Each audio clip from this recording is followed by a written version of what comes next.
Jules Léniolana, bonjour.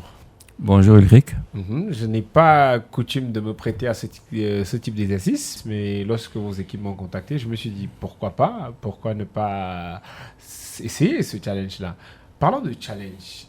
Vous êtes candidat à la présidence de l'Africa Foot. Pour vous, est-ce qu'il s'agit d'un challenge de vie? Je vous reprends en parlant de challenge. Vous n'êtes pas habitué à faire ce genre d'exercice. Est-ce que vous sentez que c'est un gros challenge de m'interviewer ce soir? Un gros challenge. Et à la limite, je dirais même que j'ai peur. Non, mais je crois que si vous vous engagez, c'est que vous êtes prêt Mhm. à relever le défi. Mhm. Et dans la même foulée, je vous dirais que je suis prêt à relever ce défi qui est très gros.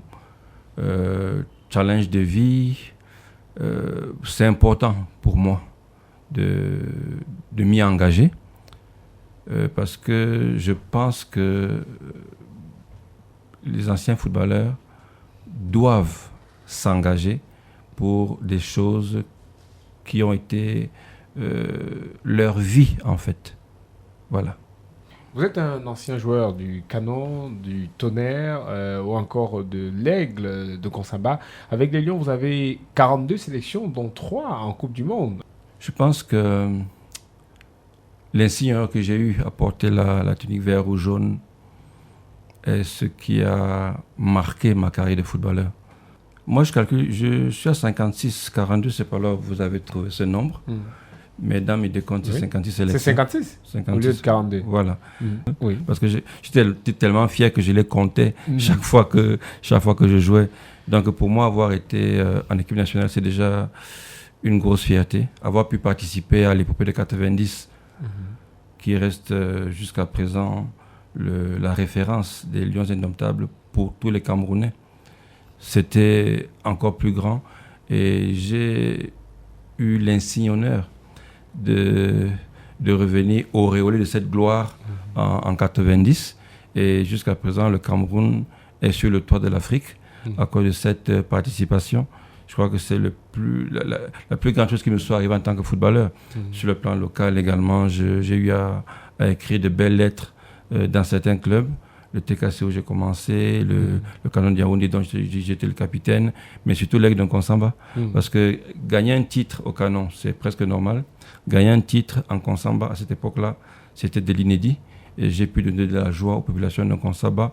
Je suis un fils d'un Konsamba également, et c'est une autre joie. Un peu dans le domaine des choses dont je suis fier, je crois que le titre avec l'Aigle de Konsamba n'est pas très loin. Alors, au-delà de courir derrière un ballon, définition que nous autres profanes nous donnons d'un footballeur, hors des stades, vous avez exercé comme agent de joueur, manager de structure de football au Cameroun comme à l'étranger. Qu'avez-vous gardé de ces expériences-là? Bon, c'est enrichissant d'avoir eu ce parcours, être footballeur, courir après un ballon comme vous dites, mais ensuite arrêter sa carrière, rester dans le même domaine et faire autre chose. Parce que le football, c'est pas seulement être sur le terrain pour jouer. C'est également accompagner des jeunes dans la formation. C'est manager des joueurs en tant qu'agent. C'est diriger le football. Parce que nous sommes des footballeurs, mais nous savons que la seule chose qui restera lorsque nous parlons de football, ce sont les footballeurs. Et c'est pour cela que nous voulons ramener les choses à l'essentiel. Ramener les choses à ce qui est le plus important. Le footballeur, sa formation, son éducation et la performance qui pourra l'amener à grandir son pays. Jules Léniolana, vous êtes candidat déclaré à la tête de l'Africa Foot. Quel regard portez-vous aujourd'hui sur le football au Cameroun? Je suis revenu au Cameroun voilà 5-6 ans. Et le regard que je porte sur le football m'amène à vouloir changer ce que je vois. Parce qu'à notre époque, les joueurs étaient au centre du jeu. D'où notre campagne Retour à l'essentiel. Parce qu'actuellement, nous voyons que l'acteur principal du football, que devrait être le footballeur, est devenu un personnage anonyme. Le footballeur n'existe plus. Mais si nous voulons relancer le football, l'important, c'est de s'occuper de la condition du footballeur, de l'organisation des matchs de football, de l'organisation du football pour que la machine reparte.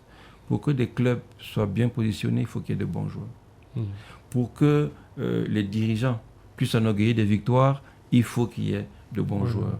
On ne peut pas avoir de bons dirigeants s'il n'y a pas de bons joueurs.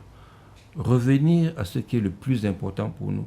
Vous semblez avoir énormément de projets pour le football au Cameroun. Dites-nous brièvement ce que vous proposez pour améliorer la condition du football en général et la condition même du footballeur. Vous savez, pour qu'un spectacle soit attrayant, il faut qu'il y êt de bons acteurs. Lorsque vous êtes sur un plateau et que vous faites rire des gens, c'est vous, par le don que vous avez, vous pouvez créer une espèce de... Vous créez quelque chose qui transcende. Le footballeur ne pourra plus faire plaisir aux gens, ne peut rien créer si on ne lui accorde pas l'importance qu'on doit lui accorder. Parce que tout doit être centré sur le footballeur. Et à partir du footballeur, on peut créer une économie autour du football. On parle de la formation des footballeurs, détection, formation, performance. Et tout cela se construit par on doit créer une économie autour du football. On va me dire l'argent. L'argent se fabrique, l'argent se crée si la matière est déjà disponible pour créer des activités autour du football. Nous pensons, comme cela se fait ailleurs, que si la matière première est bien utilisée, bien exploitée, toute l'économie se crée et tout le monde peut en profiter. Il y a un match de football, il y a des artistes. Mais les artistes ne viendront pas remplacer le spectacle essentiel. Si on néglige les aspects extérieurs, on ne progresse pas. Mais en valorisant tout ce qui se passe sur le carré vert, nous pouvons créer une économie. Nous créons des emplois, nous créons un environnement économique propice et lorsque nous gagnons, tout sera fermé. En fait, nous voulons que le footballeur reprenne sa place pour faire redécoller cette économie autour du football. À vous entendre parler, il s'énonce clairement que demain matin, très tôt, à 6h15, j'entame ma carrière de footballeur. Parce que ça semble être le métier d'avenir. Cela pourrait se faire, mais vous savez, il faut être formé. Il faut être formé en tant que footballeur. Il faut de la détection, il faut de la formation, il faut de la compétition pour atteindre certaines performances. S'il n'y a pas ces différentes étapes, il n'y a pas de football. Mais comment donc les organiser pour avoir une équipe rayonnante et pour qu'un jour, nous puissions être dans les rues de Yaoundé et voir la Coupe du Monde arriver. Jules Denis-Onana, vous êtes ancien Lion. Des anciens Lions ont essayé de prendre les rênes. Certains, ils ont essayé de prendre les rênes de la FECAFOOT sans succès. Et qu'est-ce qu'il manquait selon vous ? Selon vous, qu'est-ce que vous pensez pouvoir apporter pour diriger le football au Cameroun ? Je pense surtout qu'on a besoin de dialogue au niveau de la fédération. J'ai l'impression que les gens ne parlent pas entre eux. Beaucoup de problèmes auraient pu être évités si les gens se parlaient. Sur tous les plateaux, on parle plus de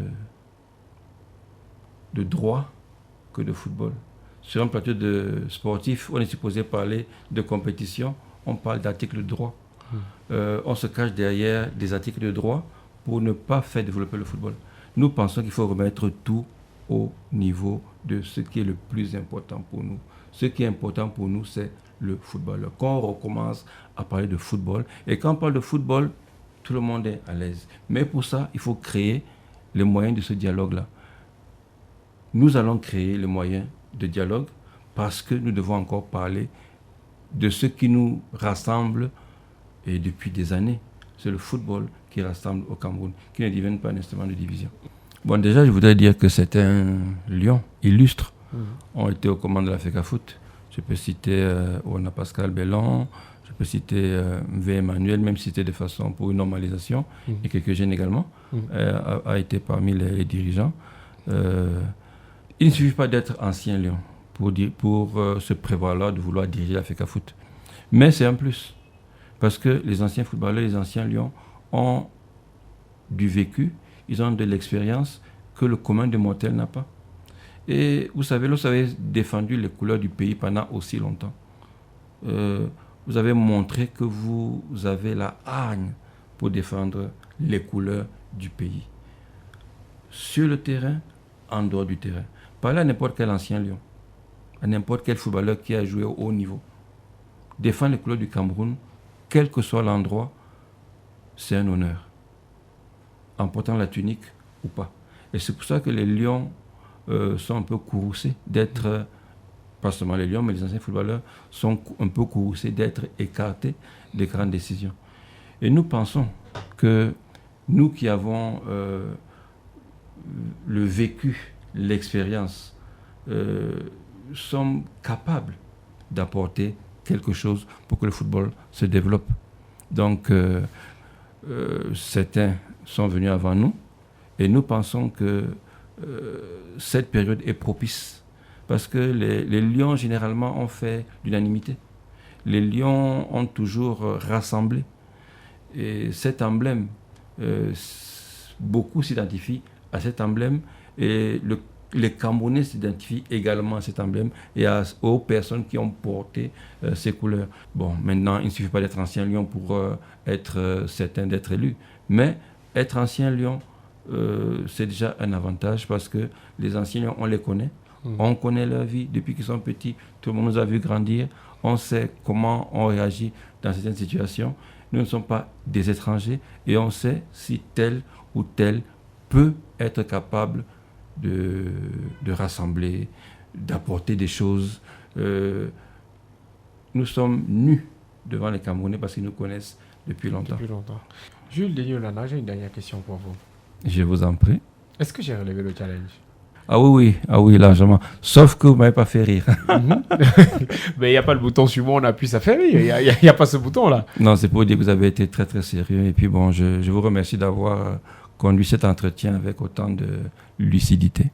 Un dernier mot pour tous les amoureux du football? Le Cameroun aime ses Lions. Les Lions aiment le Cameroun. La CAN arrive. Nous devons tous être derrière notre équipe nationale parce que c'est un challenge, encore un challenge à relever en janvier 2022. Mais au-delà de ce challenge, nous pensons qu'il est temps que les anciens Lions, les anciens footballeurs se lèvent et montrent qu'ils peuvent ramener la paix à la FECAFOOT. Et si la paix revient à la FECAFOOT, le Cameroun gagne beaucoup parce que le football a toujours rassemblé, le sport a toujours rassemblé, mais le football a encore plus rassemblé. Donc, nous pensons que c'est le moment. Il faut taire les discordes à la FECAFOOT et je crois que nous, anciens Lions, sommes au centre de tout ce qui doit se faire pour ramener les gens à un peu plus de sérénité.